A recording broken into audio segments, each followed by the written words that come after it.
सभी छात्रों का स्वागत है आपके अपने चैनल सार्थक क्लासेस पर। देखते हैं आज हम प्रत्यावर्ती धारा एक चैप्टर है आपका, उसके कुछ आंकिक प्रश्नों को हम लोग हल करना सीखेंगे। प्रत्यावर्ती धारा जो चैप्टर है वो आपके लिए बहुत ही महत्वपूर्ण है। आपके बोर्ड एग्जाम होने वाले हैं, इससे पहले ही मैं आपको ये कुछ प्रश्न बता रहा हूँ। ये 100% इंपॉर्टेंट है और परीक्षा में अवश्य पूछे जाते हैं। मैंने कुछ प्रश्न लिख रखे हैं, लगभग सभी प्रकार के प्रश्न इसमें कवर हो जाएंगे। पाठ्यक्रम में आपके जो बुक्स चलती हैं उनमें काफी प्रश्न हैं, लेकिन ये 3 प्रकार के प्रश्न हैं। इन 3 प्रकारों में कम से कम 30 प्रकार के क्वेश्चन कवर हो जाएंगे। देखते हैं क्वेश्चन।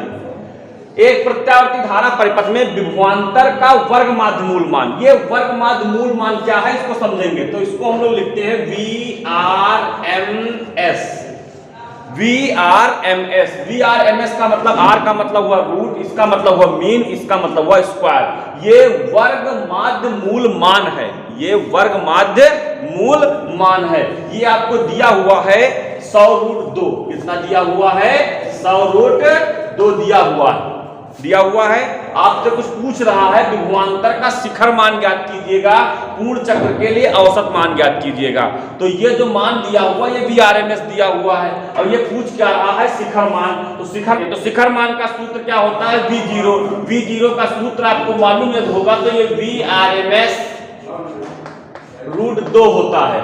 इसका सूत्र आपने पीछे पढ़ रखा है, उस सूत्र के अनुसार ये है। ये मान आपको इसका प्राप्त हो जाएगा। यहां पर इसका मान हम लोग हल कर लेंगे। तो VRMS आपको कितना दिया हुआ है? इसकी वैल्यू दी है 100√2 और इसकी वैल्यू √2 है। ये 2 और ये 2 मिलके 2 हो जाएगा, यानी 100 × 2 बराबर 200। इसका आंसर वोल्ट। अब इसी क्वेश्चन में मैं आपको और बताना चाहता हूं, ये इसी प्रकार का आपका धारा का मान आ जाए। इन केस I0 का मान दिया हो, IRMS ज्ञात करना हो। कभी कभी क्वेश्चन आपका कहता है कि अमीटर का पाठ्यांक ज्ञात कीजिए। क्वेश्चन कहता है आपका अमीटर का पाठ्यांक। तो अमीटर में जो धारा होती है वो RMS वैल्यू ही होती है। क्वेश्चन में आपको शिखर मान नाम लेके कहेगा। अगर जो कोई नाम नहीं लेता है तो इसका मतलब वो RMS वैल्यू आपकी दी हुई है। यानी कि आपके 2 प्रकार के क्वेश्चन कवर हो गए। एक वोल्टेज का शिखर मान, एक धारा का शिखर मान, धारा का RMS मान और वोल्टेज का RMS मान। ठीक है। इसी प्रकार एक क्वेश्चन आगे इसमें टॉपिक है, पूर्ण चक्र के लिए औसत मान कितना होगा। तो पूर्ण चक्र आपका चल रहा है, तो पूर्ण चक्र के लिए औसत मान कितना होता है? 0 होता है। कितना होता है? पूर्ण चक्र के लिए औसत मान आपका कितना होता है? 0। ये बात आप याद कर लेंगे। पूर्ण चक्र के लिए औसत मान कितना होता है? 0 होता है। तो ये मान 0 आ जाएगा। हाँ, यदि आपका अर्ध चक्र कहता, यदि क्या कहता? अर्ध चक्र कहता, तो अर्ध चक्र के लिए मान कितना होता है? तो इसके लिए सूत्र है 0.637 V0। अर्ध चक्र के लिए Vm बराबर ये। इसी प्रकार Im बराबर ये दोनों सूत्र एक जैसे हैं, इसलिए इनको आप हल कर लेंगे। ठीक है। यदि आपको कोई समस्या लगे तो कमेंट के माध्यम से पूछ सकते हैं। अब हम लोग अगला प्रश्न हल करेंगे। देखते हैं अगला प्रश्न नंबर 2 को। इसमें क्वेश्चन लिखा हुआ 0.1 हेनरी प्रेरकत्व तथा 30 ओम प्रतिरोध को V बराबर 10 sin 400t प्रत्यावर्ती वोल्टेज से श्रेणी क्रम में जोड़ा जाता है। एक बात मैं आपको और बता देना चाहता हूं कि आपके पाठ्यक्रम में केवल श्रेणी क्रम ही है, समांतर क्रम का कोई भी क्वेश्चन आपको नहीं मिलता है। केवल श्रेणी क्रम हम लोग पढ़ते हैं। श्रेणी क्रम में जोड़ता तो ज्ञात कीजिए। ये वैल्यू ज्ञात करनी, प्रेरण प्रतिघात ज्ञात करना है, प्रतिबाधा ज्ञात करनी है, धारा का शिखर मान ज्ञात करना है और कलांतर ज्ञात करना है। तो इतने मान आपको ज्ञात करने हैं। तो चलते हैं, देखते हैं हम लोग कैसे ज्ञात करेंगे। तो मैंने 2 मान लिख रखे हैं। ये जो प्रेरकत्व लिखा हुआ है इसका सिंबल L होता है, और ये जो 30 ओम लिखा हुआ है ये R होता है। प्रतिरोध हो गया V बराबर 10 sin 400t। ये आपको मान दे दिया। अब इसकी हम तुलना करा देंगे किससे? V0 sin ओमेगा t से तुलना करा देंगे। तो देखते हैं कि V0 बराबर आपको 10 प्राप्त हो गया और ओमेगा का मान आपको 400 प्राप्त हो गया। ये मान आपने प्राप्त कर लिया। अब इस मानों की सहायता से हम लोग हल कर लेंगे। हमको क्या ज्ञात करना है? प्रेरण प्रतिघात ज्ञात करना है। प्रेरण प्रतिघात। ये एक्सेल होता है, इसका सूत्र ओमेगा यल होता है। अब ओमेगा की वैल्यू आपको 400 दी हुई है, 400 और यल की वैल्यू 0.1 है। ये 0.1 जीरो को कैंसिल कर देगा, यानी कि यहाँ पर 40 आ जाएगा। ये 40 क्या हो गया, ओम हो गया। ये क्या हो गया, ओम हो गया। अब हमको क्या ज्ञात करना है, प्रतिबाधा। तो प्रतिबाधा का सूत्र लगा देंगे। प्रतिबाधा क्या होता है, प्रतिबाधा Z बराबर √R² प्लस एक्सएल स्क्वायर। मान रख देंगे आप सभी लोग, तो मान रखेंगे तो R की वैल्यू आपके पास कितनी है, 30 ओम, प्लस इसकी वैल्यू 40 ओम। इनको हल कर देंगे तो 30 का वर्गमूल कितना, 30 का वर्ग कितना हो जाएगा, 900, और इसका वर्ग कितना हो जाएगा, 1600। ये जुड़ के कितना आ जाएगा, तो 2500 आ जाएगा। आ जाएगा, आ जाएगा। 2500 का हल वर्गमूल कितना होगा, 50 ओम। ये आपकी प्रतिबाधा निकल आई, यानी कि एक मान ये निकल आया, एक मान ये निकल आया। अब धारा का शिखर मान चाहिए आपको, तो Z बराबर होता है V0 बटे I0, यानी I0 बराबर V0 बटे Z। V0 की वैल्यू आपको 10 दी हुई है और Z की वैल्यू 50 है, तो I 1/5 या 0.2 एम्पियर आ जाएगा। इसके अलावा आपको कलांतर चाहिए, तो कलांतर होता है tan फाई। tan फाई बराबर एक्सएल बटे आर। एक्सएल की वैल्यू आपकी 40 है और आर की वैल्यू आपकी 30 है, तो tan फाई बराबर 4/3 या फाई बराबर tan इनवर्स 4/3। इस प्रकार से ये प्रश्न आपका हल हो जाएगा। तो आप इसको बहुत आसानी से समझ सकते हैं, कोई दिक्कत नहीं आएगी। फिर एक बार इसको समझ लेते हैं। आपको प्रेरकत्व की वैल्यू दी हुई थी, प्रतिरोध का मान दिया हुआ था और एक इक्वेशन दी हुई थी। ये इक्वेशन है और ये इसका बेस मॉडल है, यानी कि इसका प्रारंभिक प्रारूप है जो हमने निर्माण करके प्राप्त किया था। तो यहाँ पर ये तुलना करा देंगे इसकी, तो तुलना बिल्कुल जैसे एज इट इज लिखे हुए हैं वैसे ही तुलना हो जाती है। तो V0 की वैल्यू 10 आ जाएगी, ओमेगा की वैल्यू 400 आ जाएगी। प्रेरण प्रतिघात का सूत्र दो होते हैं, एक ओमेगा m होता है, कभी कभी ओमेगा नहीं दिया होता है तो सूत्र लगाते हैं 2πfl। तो यहाँ पर चूंकि ओमेगा दिया हुआ तो 2πfl लगाने की कोई आवश्यकता नहीं है, मान रख देंगे, आंसर आ जाएगा। अब आगे अगला स्टेप प्रतिबाधा का होता है। तो प्रतिबाधा का सूत्र आपको मालूम है, Z बराबर R² प्लस XL स्क्वायर। इस पर रूट लगा रहेगा, इनको हल कर दिया तो इसका मान 50 आ गया। इसी प्रकार हमको Z बराबर V0 बटे I0 एक सूत्र होता है। ये सूत्र जब डेरिवेशन करते हैं तो वहां से प्राप्त होता है, तो वहीं से हम लोग मान ले लेते हैं। तो I0 बराबर V0 बटे Z, यानी कि 1/5 आ जाएगा। 1/5 को हल करेंगे तो 0.2 एम्पियर लिखा हुआ है, P से तो छुटा हुआ है, ठीक है। यहाँ पर अगले बात में tan फाई बराबर XL बटे R होता है। ये सूत्र आपको याद हो जाएंगे तो सवाल आसानी से लग जाएंगे। तो एक ही देखिए, एक ही सवाल में आपके 5-5, 6-6 मान प्राप्त हो गए, यानी कि लगभग आपके इस प्रकार के 5-5 सवाल कवर हो गए। यहाँ पर प्रेरण प्रतिघात है, किसी में धारिती प्रतिघात कहेगा, जैसे अगले सवाल में हम लोग धारिती प्रतिघात भी याद करेंगे। अब देखते हैं प्रश्न नंबर 3 को। इस प्रश्न में आपको चित्र मिलेगा। ये सबसे ज्यादा इंपॉर्टेंट प्रश्न है आज के वीडियो का, अंतिम प्रश्न है लेकिन सबसे ज्यादा आपका इंपॉर्टेंट है, यानी कि ये प्रश्न बहुत ही ज्यादा बोर्ड परीक्षा में पूछा जा रहा है।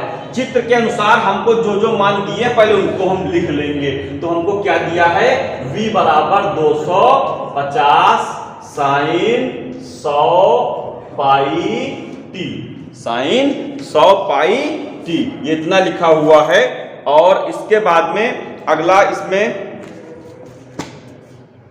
ठीक है, और दूसरा मान दिया हुआ है R बराबर 1000 ओम और C बराबर दिया है 10/पाई। ये माइक्रोफैरड दिया हुआ है, तो माइक्रोफैरड को हम लोग चेंज कर लेंगे फैरड में, यानी 10⁻⁻6 से मल्टीप्लाई कर देंगे तो फैरड में कन्वर्ट हो जाएगा, ठीक है। इसको इसमें 0 मेंशन करेंगे तो 10⁻⁵पाई फैरड बचेगा।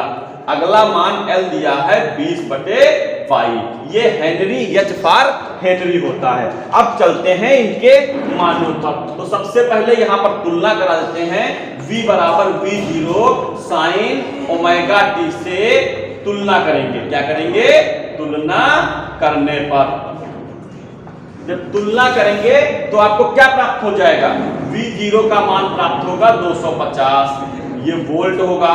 सबसे बड़ी खास बात ये है कि ये आपकी शिखर वैल्यू है। ये आपकी कौन सी वैल्यू है? ये शिखर मान है किसका? वोल्टेज का। यानी कि आंसर नंबर 1 आपका ये प्राप्त हो गया। आंसर नंबर कितना प्राप्त हो गया? 1 प्राप्त हो गया। ये वोल्टेज की शिखर वैल्यू सीधे आ गई। ठीक है, अब उसके बाद में आते हैं आवृत्ति ज्ञात करनी है। तो अगला स्टेप हमारा जो होगा वो ओमेगा होगा। ओमेगा की वैल्यू कितनी प्राप्त होगी? 100 पाई प्राप्त होगी। अब ओमेगा का सूत्र भी आपको मालूम है, तो ओमेगा बराबर कितना होता है? 2 पाई एफ होता है। ये वैल्यू जब रखेंगे तो 2 पाई एफ बराबर 100 पाई, पाई से पाई कैंसिल, एफ बराबर 50 हर्ट्ज। 2 से इसको डिवाइड कर देंगे तो ये बराबर 50 हर्ट्ज। ये आंसर नंबर आपका 2 प्राप्त हो जाएगा। आंसर नंबर आपका कितना प्राप्त हो जाएगा? 2 प्राप्त हो जाएगा। अब तीसरे स्टेप प्रेरण प्रतिघात ज्ञात करना है। तो प्रेरण प्रतिघात, प्रेरण प्रतिघात होता है एक्सएल बराबर ओमेगा एल। प्रेरण प्रतिघात कितना होता है? एक्सएल बराबर ओमेगा एल। तो एक्सएल ओमेगा की वैल्यू आपको मालूम थी। ओमेगा की वैल्यू कितनी थी? 100 पाई थी। तो ये 100 पाई और एल की वैल्यू आपको लिखी हुई है 20/पाई। पाई से पाई कैंसिल हो जाएगा तो एक्सएल की वैल्यू 2000 प्राप्त हो जाएगी। ये आपका आंसर नंबर 3 आ जाएगा। इसी प्रकार धारिती प्रतिघात ज्ञात करना है।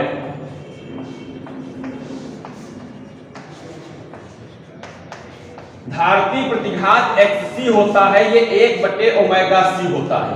ये क्या होता है? 1/ओमेगा c होता है। मान रख देंगे तो ये 1 और ओमेगा की वैल्यू है 100 पाई और c की वैल्यू है 10⁻⁵/पाई। तो पाई से पाई कैंसिल हो जाएगा। 2 जीरो इसकी 2 घातों को कैंसिल कर देंगे तो -3 घात आएगी, ये ऊपर आएगी तो +3 हो जाएगी। यानी कि इसका मान भी आपको, इसका मान क्या प्राप्त हो गया? 1000 ओम। इसका मान आपको क्या प्राप्त हो गया? 1000 ओम प्राप्त हो गया। अब ये मान ये आपका आ गया, ये आपका आ गया आंसर नंबर 4। आंसर नंबर कितना आ गया? 4 आ गया। अब हमारे पास केवल एक स्टेप बचा है प्रतिबाधा ज्ञात करने के लिए। एक स्टेप केवल बचा है प्रतिबाधा ज्ञात करने के लिए। अब हम लोग इसकी प्रतिबाधा ज्ञात करेंगे। तो प्रतिबाधा में थोड़ा सा डिफरेंस आ जाएगा। क्यों आ जाएगा? क्योंकि यहाँ पर एक आंतरिक प्रतिरोध शब्द दिया हुआ है। ये आंतरिक प्रतिरोध आपका प्रतिरोध R के समान ही कार्य करेगा। ये बाह्य प्रतिरोध है और उतना ही आपका आंतरिक प्रतिरोध भी दिया हुआ है। यानी कि ये प्रतिरोध कुल प्रतिरोध में चला जाएगा। तो R की वैल्यू आपकी कितनी हो जाएगी? 1000 + 1000 यानी कि 2000 हो जाएगी। R की वैल्यू आपकी कुल कितनी हो जाएगी? 2000। अब प्रतिबाधा ज्ञात कर लेंगे। प्रतिबाधा सूत्र लगा देंगे, Z बराबर √R² plus XL difference XC का होल स्क्वायर। R की वैल्यू कितनी है? 2000 स्क्वायर प्लस यहां पर इसका कितना हो जाएगा? 2000 - 1000 स्क्वायर। तो ये हो जाएगा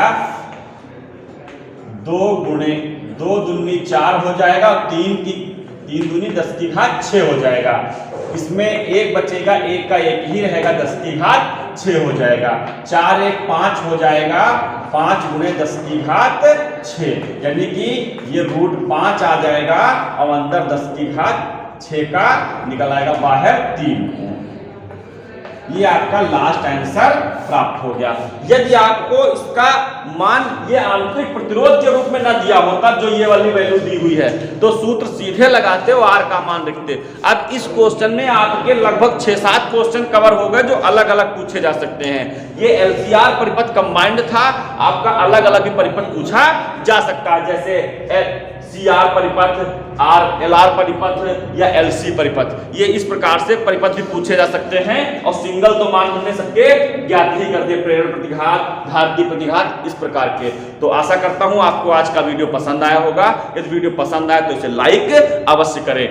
अपने अन्य मित्रों के साथ शेयर करें जिससे उसको भी इसका लाभ मिल सके। मिलते हैं अगले वीडियो में, तब तक के लिए नमस्कार। वीडियो देखने के लिए आपका बहुत बहुत धन्यवाद।